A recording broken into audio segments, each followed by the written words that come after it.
Mesdames et messieurs, bonsoir. Merci d'avoir choisi RTI1 à la une de cette édition. Le président de la République, Alassane Ouattara, inaugure le nouveau siège du groupe Orange Côte d'Ivoire.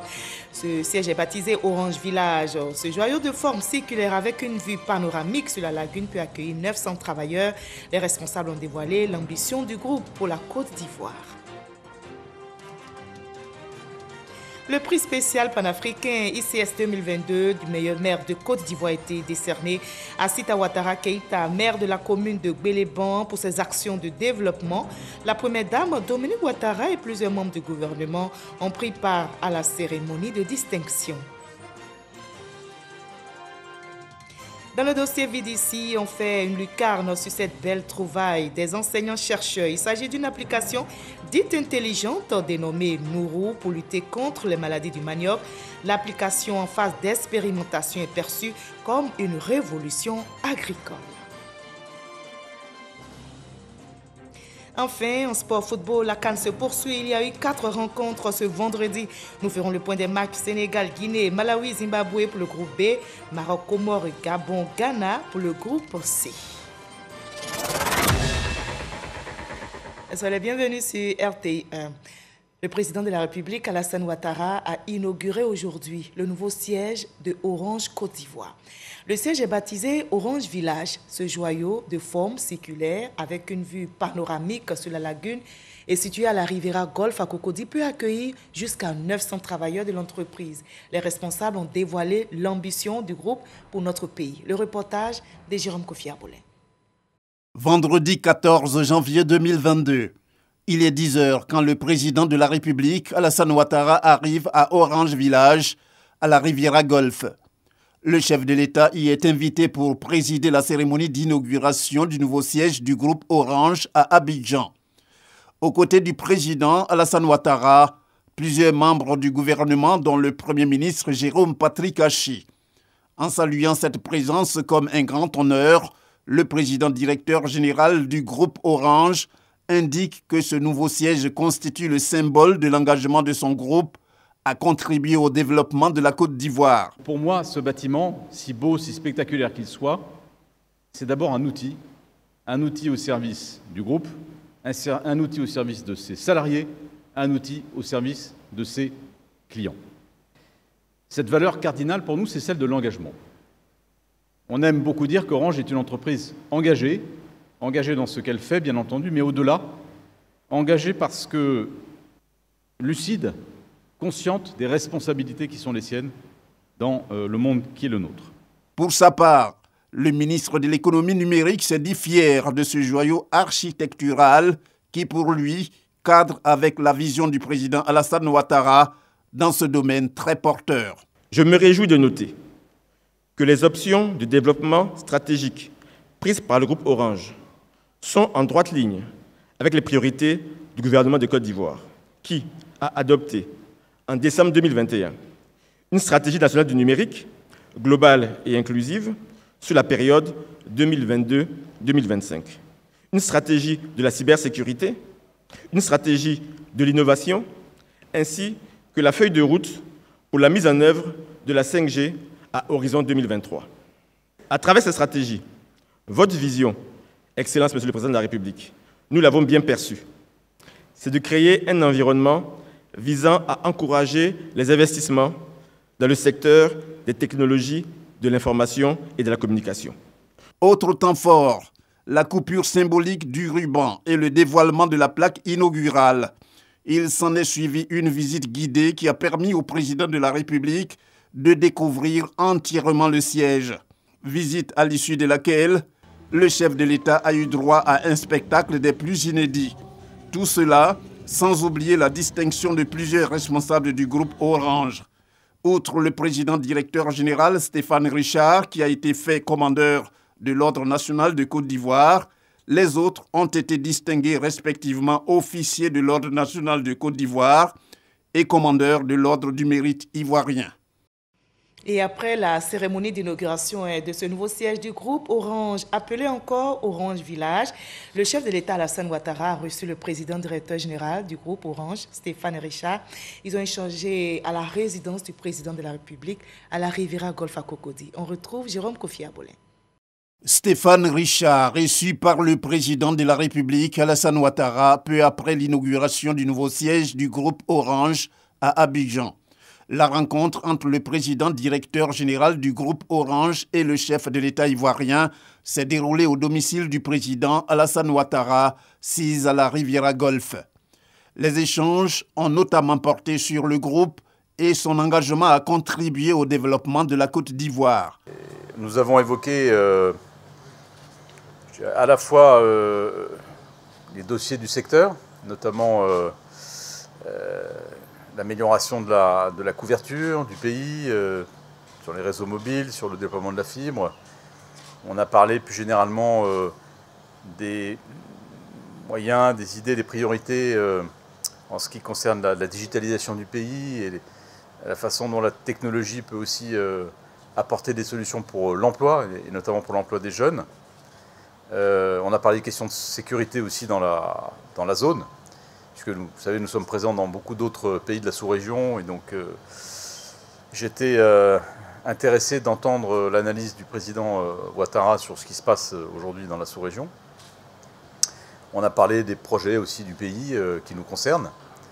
Voilà, donc c'était une discussion, je dirais, à caractère un peu général, mais j'ai eu l'occasion de redire au président de la République qu'Orange était très engagé dans ce pays, souhaitait participer à tous les projets importants du pays en apportant ses compétences, ses investissements, ses technologies, qu'on était un partenaire de long terme. Pour Stéphane Richard, vu que sa fonction à la tête du groupe Orange s'achève dans les prochains jours, il est tout à fait opportun qu'il vienne faire ses adieux au président de la République et lui dire merci pour sa disponibilité durant son mandat.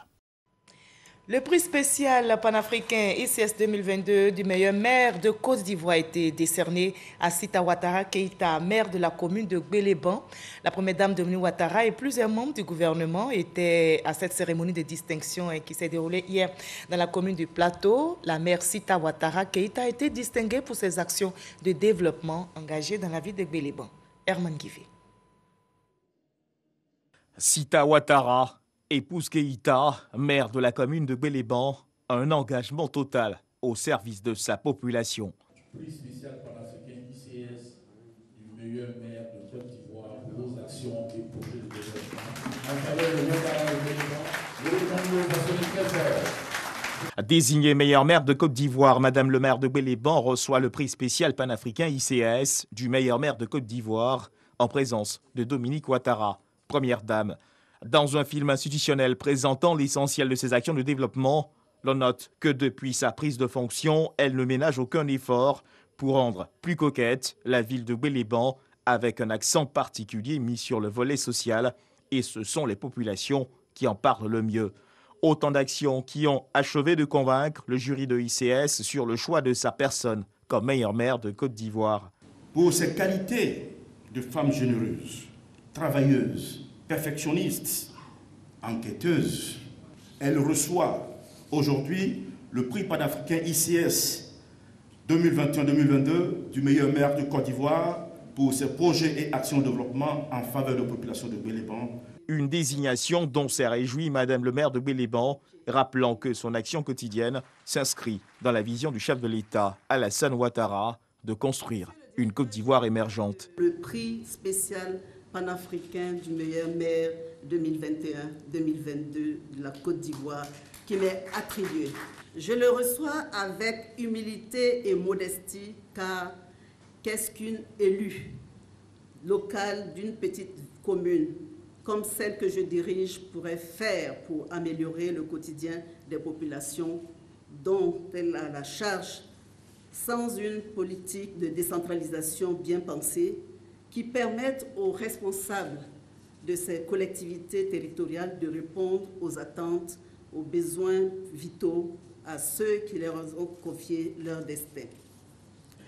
C'est en cela que je voudrais saluer vivement la politique de développement local du chef de l'État qui vise à réduire les disparités régionales et permettre à toutes les entités locales, sans exception, régions, communes, villes, villages et même les hameaux les plus reculés de la Côte d'Ivoire à disposer du minimum d'infrastructures à même de garantir une vie décente aux populations. La première dame Dominique Ouattara, plusieurs membres du gouvernement, filles et fils du Grand Nord et d'autres régions du pays, par leur présence, saluent cette distinction. Sita Ouattara, épouse Keïta, maire de Béléban, entend maximiser davantage sur la formation des jeunes filles, l'urbanisation de la commune avec un nouveau schéma directeur, la modernisation de l'agriculture, la préservation de l'environnement, le financement et la gestion de coopératives agricoles et dans bien d'autres domaines d'activité. Je vous convie à une autre cérémonie de distinction, le prix Diamant Alassane Ouattara de la meilleure administratrice des structures de lutte contre l'exploitation et le travail des enfants est décerné à Patricia Sylvie Yao. La collaboratrice de la première dame ivoirienne se voit ainsi récompensée par l'organisation Afrique Vérité pour ses compétences. La première dame, Dominique Ouattara, salue le mérite de la lauréate. Serge Coléa. Elle est la directrice de cabinet de la première dame de Côte d'Ivoire depuis 2011, secrétaire exécutive du Comité national de surveillance des actions de lutte contre la traite, l'exploitation et le travail des enfants. Patricia Sylvie Yao est une des pièces maîtresses du dispositif de Dominique Ouattara. Elle veille notamment à la coordination des actions, au suivi et à l'évaluation de la politique du CNS. Son professionnalisme et ses qualités de manager aguerri sont reconnus par la structure Afrique Vérité, spécialisée dans la promotion de l'excellence et de la bonne gouvernance.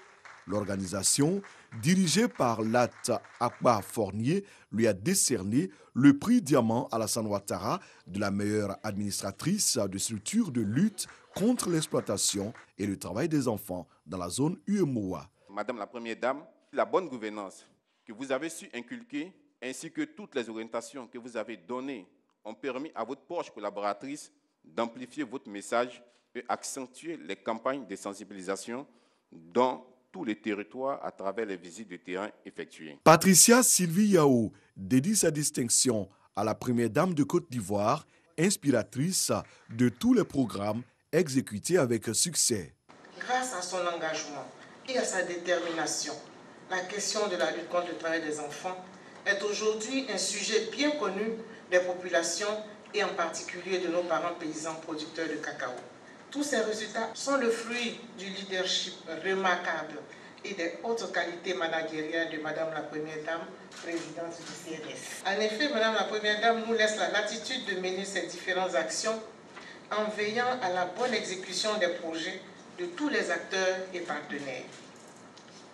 C'est donc à juste titre que je lui dédie la distinction de ce jour. La présidente du CNS a félicité une collaboratrice d'une efficacité remarquable. Leur chemin, a-t-elle ajouté, se sont croisés il y a 11 ans à Beauville. Patricia Sylvie Yao était alors sous-préfet de la localité. Toujours dans la discrétion et fort de ses connaissances et de ses qualités humaines, Madame Patricia Yao est une collaboratrice exceptionnelle. Elle a su fédérer toute l'équipe du cabinet pour atteindre les objectifs que je leur ai assignés et je suis particulièrement fière de l'avoir comme collaboratrice. La première dame de Côte d'Ivoire a salué le choix de la structure Afrique Vérité. Elle a également remercié toutes ses équipes. On mise aussi sur l'excellence au ministère de l'Enseignement supérieur et de la Recherche scientifique.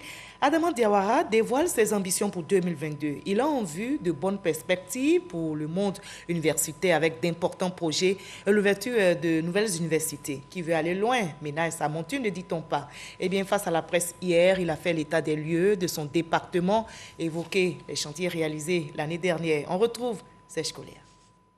Il y a la scolarité centrale qui est en construction, il y a la bibliothèque centrale qui est en construction.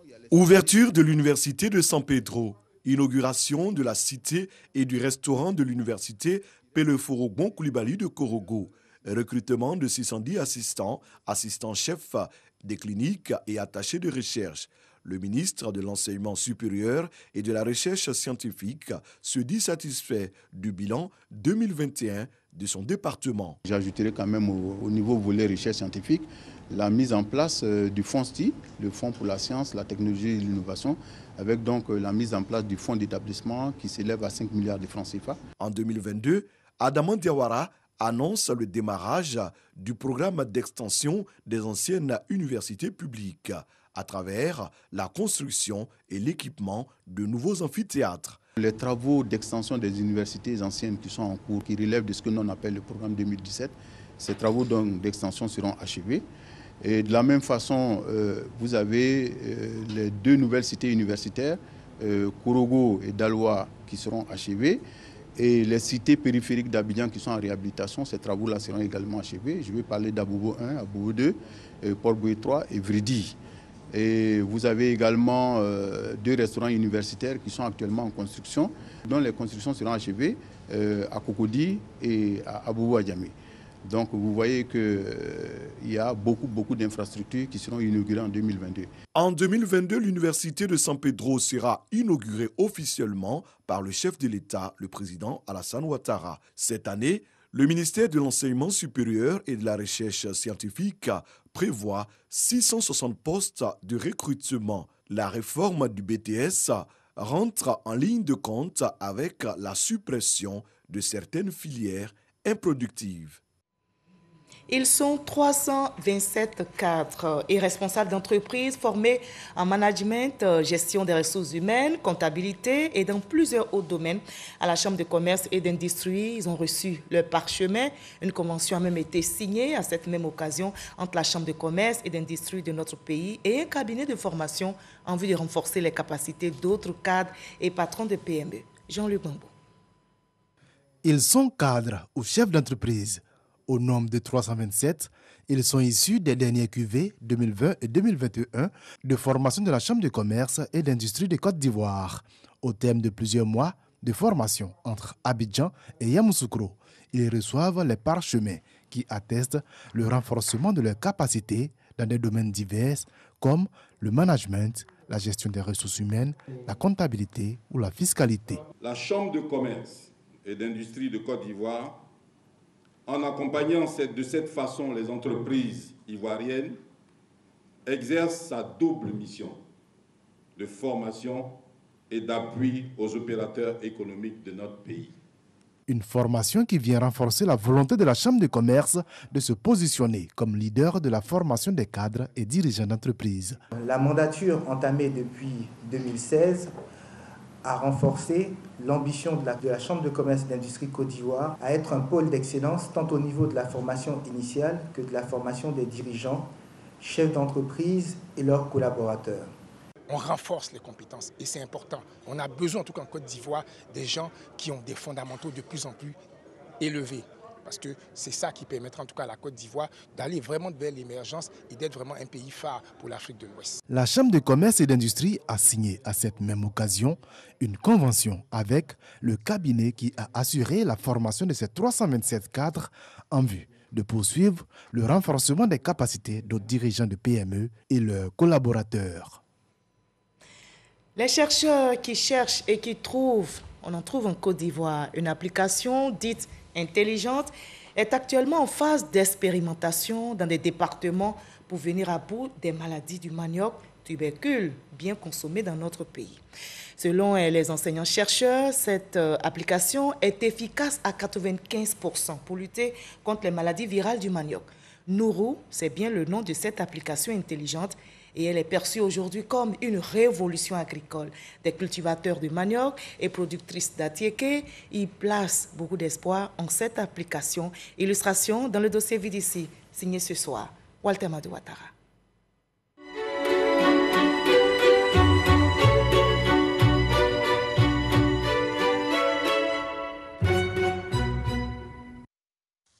Armébé, village à Djoukrou situé à quelques encablures de la ville de Dabou, région des Grands Ponts.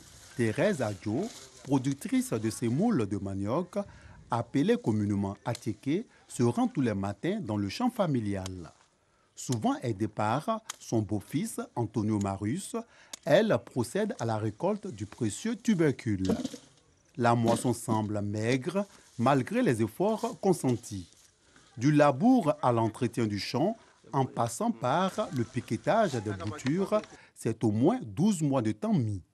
Mais qu'est-ce qui peut expliquer ce déficit de production? Les maniocs, quand on plante, il y a le feuille qui finit dedans. Et ces gens de manioc-là, quand on les tire, les maladies virales du manioc peuvent occasionner 40 à 90% de perte de rendement pour une parcelle de manioc. Les transformatrices du tubercule en Atiké témoignent. Quand le manioc est bon, il n'y a pas de taches au milieu. Par contre, il peut y avoir des plaies dans ce qui n'est pas sain. Ça nous fait perdre. Parce qu'il faut enlever ce qui n'est pas bon, les taches et les plaies. Aujourd'hui, notre souhait est qu'on arrive à éradiquer cette maladie de manioc-là. Selon le Fonds compétitif pour l'innovation agricole durable, FCIAD, le manioc est un aliment de base pour près de 800 millions de personnes dans le monde, dont 500 millions d'Africains. Pourtant, avec 6,2 tonnes à l'hectare, l'Afrique produit moins de tonnes à l'hectare de cette spéculation agricole que l'Asie, qui a un rendement de 21,5 tonnes à l'hectare. La situation interpelle les chercheurs ivoiriens. Une application intelligente pour le diagnostic et la surveillance participative des maladies du manioc en Côte d'Ivoire a vu le jour. Nous allons taper sur le menu manioc ici.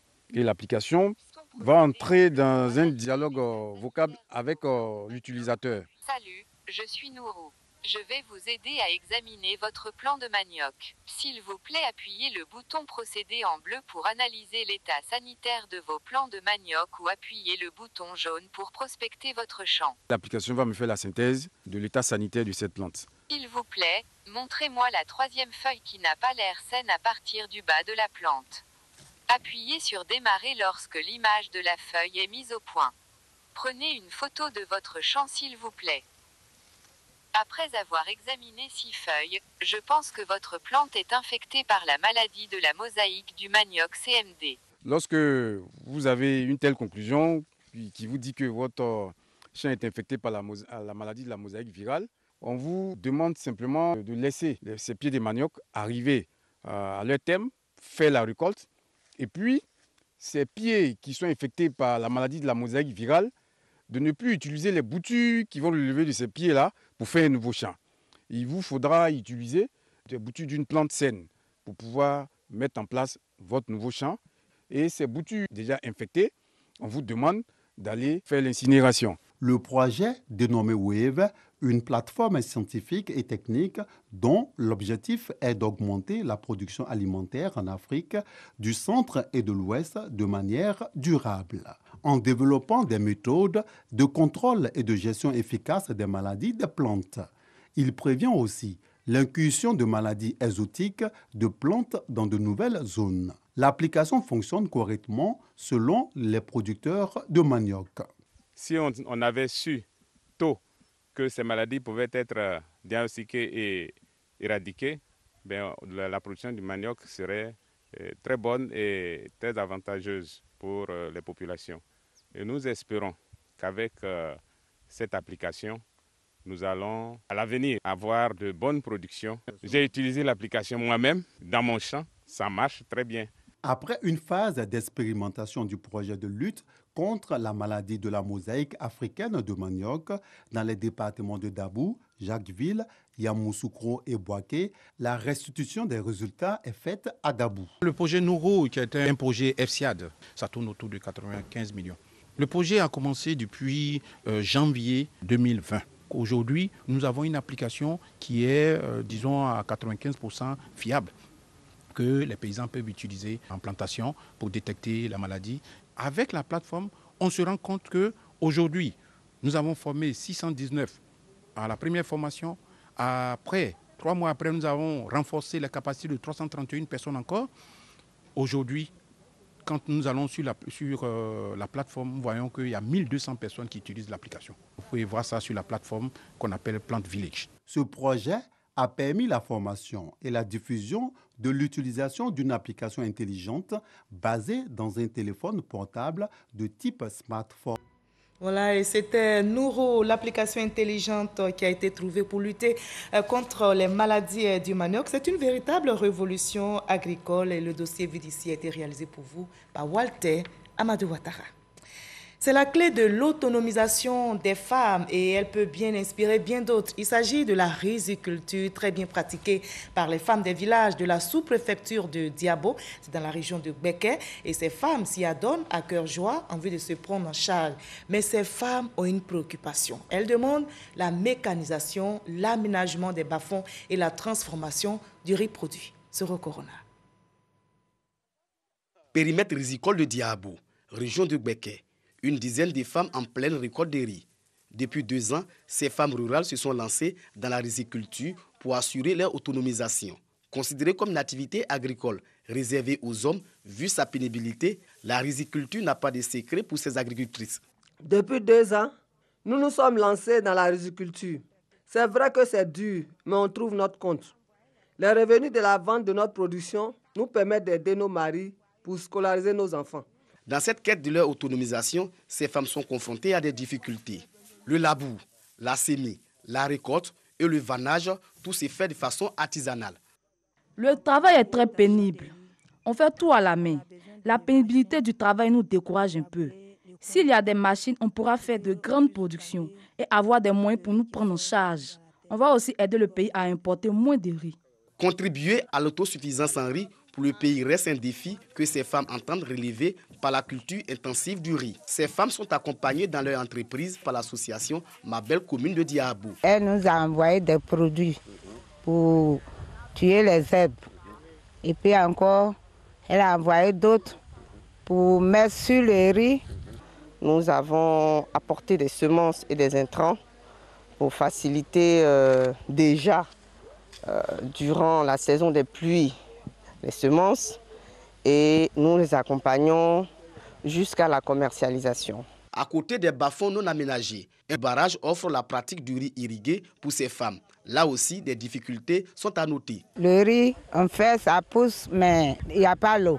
80% de ce riz est produit dans les bas-fonds. Ce barrage a été construit en 1987. Le potentiel est énorme.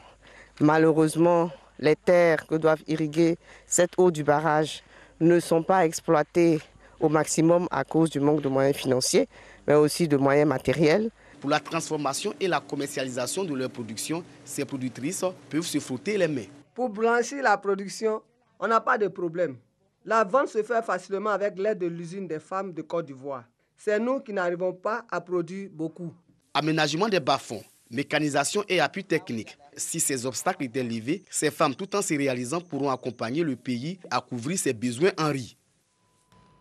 Espérons donc que leur appel sera entendu et on reste mobilisés, soudés surtout pour vaincre la pandémie de Covid-19. Voyons les chiffres des jours dans notre pays.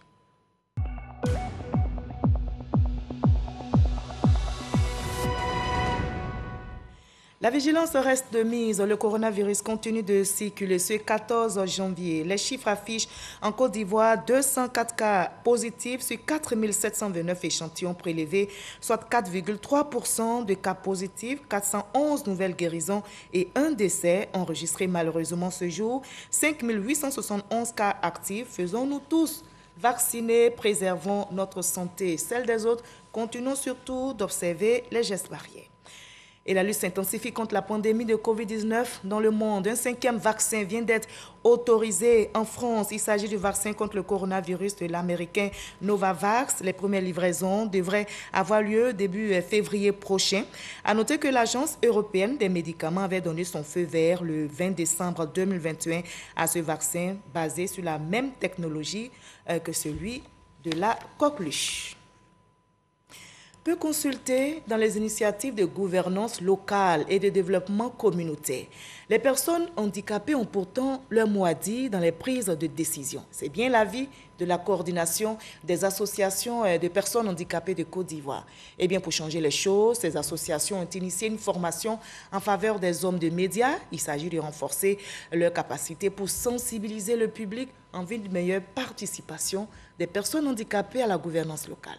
Franck Kouadio nous explique tout cela.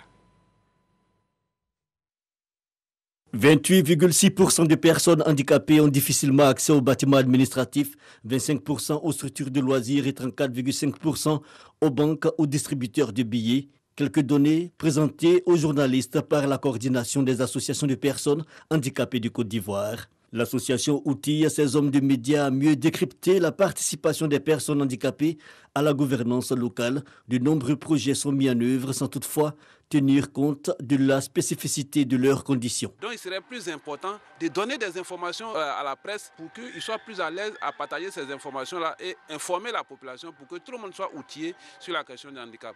Pour éviter que les gens considèrent la question du handicap sur l'angle de la pitié ou de la charité, mais sous un angle de droits de l'homme et de gouvernance. Des rudiments juridiques et réglementaires, l'état des lieux du handicap en Côte d'Ivoire. Des textes existent certes, mais la question de leur application devrait, selon la CAFSI, interpeller. C'est la Convention des Nations Unies relative aux droits des personnes handicapées. Cette convention, à son article 29, dit que la participation des personnes handicapées à la vie publique, à la politique, est une obligation. Cette convention, qui est aujourd'hui l'instrument, le premier instrument qui prend en compte tous les aspects de la question du handicap, n'est pas encore appliqué en Côte d'Ivoire. Et au-delà de ça, on a la loi d'orientation de 98 en faveur de la promotion des personnes handicapées. Cette loi-là est là depuis 98, mais attend encore des décrets d'application. De nombreuses attentes donc, mais les avancées saluées par la coordination et pour leur part, les journalistes participants apprécient l'approche. En participant aujourd'hui à cet atelier initié par la CAFSI, j'en sors enrichi, puisqu'il y a de nouvelles notions que j'ai eu à acquérir et je me dis que je suis maintenant outillé. Nous pouvons, avec ce que nous avons eu comme information, faire passer maintenant le message, surtout au niveau de nos médias, pour pouvoir en tout cas permettre aux décideurs de prendre en compte réellement le problème des personnes vivant avec un handicap ici en Côte d'Ivoire. Notons par ailleurs que cette formation à l'attention des journalistes s'inscrit dans le cadre du projet inclusif Media Project qui, durant 2 mois, s'articulera autour d'une campagne en faveur de l'implication des personnes handicapées dans la gouvernance locale en Côte d'Ivoire, des échanges avec la presse et bientôt avec les gouvernants locaux avant les assises nationales de la CAFSI qui fêtera bientôt ses 10 années d'existence. Et la bonne nouvelle est tombée hier. Notez que le trafic aérien Abidjan-Dubaï reprend de plus belle. Emirates Airlines a effectué son premier vol hier jeudi 13 janvier à l'aéroport Félix Houphouët-Boigny d'Abidjan après l'arrêt de ses activités. Le ministère des Transports a annoncé la reprise des vols Abidjan-Dubaï de cette compagnie aux usagers. Jamagaki. Il est 16h11 quand le Boeing 777-300ER de la compagnie aérienne Emirates Airlines procède au roulage au sol. Il se prépare à décoller sur le numéro EK788 après 18 jours de suspension de vol en provenance d'Abidjan vers Dubaï.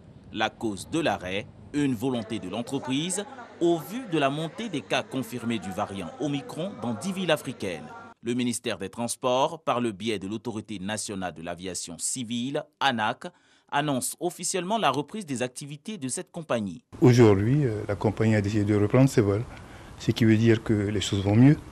Le vol s'est posé à 14h17 à Abidjan et a redécollé à 16h19 et tout s'est très bien passé. Les usagers de l'entreprise Dubaïote pourront désormais embarquer vers leur destination de préférence, à l'instar des autres sociétés internationales d'aviation. Le gouvernement, quant à lui, maintient sa politique de renforcement de contrôle à l'aéroport international Félix Houphouët-Boigny d'Abidjan. Objectif, protéger les populations de cette pandémie de la Covid-19 et parer à toute éventualité. La situation au Mali capte l'attention de la communauté internationale. Les institutions SO-régionales, vous le savez, durcissent le ton pour sanctionner l'intention de la junte de se maintenir au pouvoir. Le cercle libéral vient justement de réagir sur cette situation et il se tient mobilisé afin de contribuer à toute initiative dont l'objectif serait de soutenir le peuple malien dans sa lutte pour restaurer la démocratie et l'état de droit. Je vous propose d'écouter la déclaration de ce cercle lue par Boussanko. Le 9 janvier 2022, la conférence des chefs d'État et de gouvernement de la CEDEAO, réunie à l'occasion de sa 4e session extraordinaire à Accra, au Ghana, a délibéré sur le développement politique en République du Mali. La conférence a déclaré l'incapacité des autorités de la transition au Mali à organiser les élections présidentielles avant le 27 février 2022 contrairement à l'accord avec la CEDEAO le 15 septembre 2021 et à l'engagement pris dans la charte de la transition. Le manque évident et flagrant de volonté politique des autorités de la transition qui s'est traduit par l'absence de tout progrès tangible dans la préparation des élections. La conférence, après avoir pris note des conclusions des assises nationales du 13 décembre 2021, qui ont adopté un chronogramme qui prévoit la tenue d'élections présidentielles d'ici la fin décembre 2026, soit une période de transition de 6 ans et demi, a décidé de renforcer les sanctions initiales prises le 12 décembre à Abuja au Nigeria, a adopté des sanctions additionnelles vigoureuses, incluant des sanctions économiques et financières, au regard de la gravité des événements qui compromettent la paix, le développement et la stabilité du Mali. Le cercle libéral exprime son soutien actif aux décisions pertinentes et courageuses de la conférence des chefs d'État et de gouvernement de la CEDEAO et de l'UEMOA. Encourage les États membres de la CEDEAO et de l'UEMOA à mettre en œuvre avec la plus grande rigueur les dites décisions. Adresse ses chaleureuses félicitations, son soutien actif ainsi que sa gratitude à son Excellence M. Alassane Ouattara, président de la République de Côte d'Ivoire, pour son leadership éclairé, son sens du sacrifice et son engagement aux côtés des peuples de la sous-région, chaque fois que le destin de l'un d'eux s'est trouvé contrarié, en l'occurrence dans le cas du Mali. Outre l'accompagnement diplomatique, cet engagement s'est aussi matérialisé par l'envoi d'un contingent de soldats ivoiriens dans le cadre de la MINUSMA, la mission des Nations Unies pour la stabilisation du Mali. Le cercle libéral note avec une grande satisfaction le soutien franc de l'Union européenne, de la France et des États-Unis d'Amérique aux décisions prises le 9 janvier par la conférence des chefs d'État de la CEDEAO et de l'UEMOA, appelle le peuple de Côte d'Ivoire à manifester sa fraternité et sa solidarité envers le peuple frère du Mali. Le cercle libéral se tient mobilisé afin de contribuer à toute initiative régionale, africaine ou internationale dont l'objectif serait de soutenir le peuple malien dans sa lutte pour restaurer la démocratie et l'état de droit. Et ajouter que ce vendredi, à l'appel de la junte au pouvoir, les Maliens ont manifesté à Bamako et dans les autres grandes villes du pays pour dire non aux sanctions de la CEDEAO. Dans son discours, le Premier ministre de Transition, Choguel Maïga, a évoqué la tenue d'un Conseil national de défense qui a validé le plan de riposte des autorités maliennes face aux sanctions, une stratégie de fermeté et de réciprocité face à la fermeture des frontières, mais aussi un appel au dialogue avec la CEDEAO. Allez, on passe maintenant à l'actualité sportive africaine. Et la CAN se poursuit. Le Sénégal et la Guinée, vainqueurs tous deux de leur premier match, se sont neutralisés 0-0 dans le groupe B. Lors de cette deuxième journée de la CAN, les deux équipes joueront leur qualification lors du dernier match. Arsène Kwasi, Patrick Dadi. Le Sénégal et la Guinée-Conakry se maintiennent au sommet du groupe B à l'issue de la deuxième journée de phase de groupe de la CAN 2021. Et ce, peu importe l'issue de la confrontation entre les victimes respectives, le Zimbabwe et le Malawi, lors de la première journée. Comme, à l'image de la possession de balles, 50% de part et d'autre, les deux nations frontalières se partagent donc un point chacun au terme d'une rencontre plus ou moins équilibrée. Si le Sili national, rattrapé par le manque d'efficacité, a eu l'opportunité de prendre l'avantage en première période, le pays de la Teranga s'est lui aussi créé quelques occasions en seconde période. Mais les deux sélections ne parviennent pas à trouver la faille. Match nul 0-0 entre les favoris de ce groupe B, où tout peut encore arriver. Le Sénégal et la Guinée restent leaders au classement avec le même nombre de points. Les Lions clôtureront la phase de groupe face aux Flammes du Malawi mardi prochain, tandis que le Sili national affrontera en même temps les Warriors du Zimbabwe. Le duel entre le Malawi et Zimbabwe, deux équipes qui n'ont jamais franchi le premier tour lors d'une phase finale, s'est soldé par une victoire 2-1 des Malawites. Opposition réussie du côté des Marocains, les Marocains qui se sont imposés 2-0 contre les Comores. Un deuxième succès consécutif après celui contre le Ghana qui permet ainsi au Maroc de décrocher sa qualification pour le 8e de finale. Arsène Kwasi, Patrick Dadi. Malawi-Zimbabwe, derby d'Afrique australe entre deux équipes qui ont perdu lors de la première journée. C'est donc avec le sentiment de rachat que les deux formations débutent la rencontre, mais ce sont plutôt les Zimbabwéens qui se montre plus entreprenant. Une domination qui se confirme juste avant la pause grâce à Ismaël Wadi. La réaction des Malawites ne tarde pas. Gabadinho Mango profite du centre de Francisco Madinga pour établir la parité. À égalité, les deux équipes se tiennent jusqu'à la mi-temps. La pause est salutaire pour le Malawi qui revient transfiguré. Impliqué dans tous les bons coups, Gabadinho Mango permet aux Flammes du Malawi de reprendre l'avantage à la 58e minute. Un avantage que le Malawi préserve jalousement jusqu'à la fin de la rencontre. 2-1, score final. Le Malawi reste toujours en course pour la suite de la compétition. Dans le groupe C, le Maroc s'est imposé 2-0 devant les Comores et arrache son ticket pour les 8e de finale. Dernière rencontre de cette journée, Gabon-Ghana et face aux Gabonais, les Black Stars du Ghana, après leur défaite 1-0 face au Maroc, font un nul, 1 but partout. Voilà, la fête du ballon rond se poursuit au Cameroun à l'affiche demain samedi 15 janvier. Pour le groupe D, vous aurez le Nigeria qui sera face au Soudan et toujours pour le groupe D, Guinée-Bissau, Égypte. Vous l'avez très bien compris, c'est la fin de ce journal réalisé par Awa Savardogo, supervisé par Hervé Blé. Merci à toute la régie, à Aurélia Droukoula et surtout à vous de continuer à nous suivre à travers le monde. Je vous retrouve demain 21h30 avec le même plaisir. N'oubliez pas, prenez soin de vous.